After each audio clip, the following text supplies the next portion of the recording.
என் அன்பான குடும்பங்களே, ஒரே வீட்டில் வாழ்வது மட்டும் குடும்பம் அல்ல, ஒருவரின் இதயத்தில் ஒருவர் இடம் பெறுவதுதான் குடும்பம்.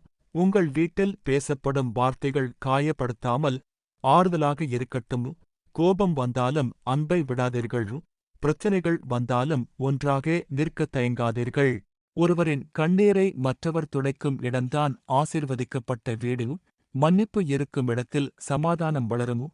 ஜெபம் இருக்கும் வீட்டில் நம்பிக்கை ஒருபோதும் குறையாது. நீங்கள் ஒருவரை ஒருவர் நேசித்து காத்துக் கொண்டால் அந்த குடும்பத்தில் என் சமாதானமும் என் கிருபையும் எப்போதும் தங்கும். அப்பா அம்மாக்களே, உங்கள் வார்த்தைகள் குழந்தைகளின் இதயத்தில் விதையாக விழும்.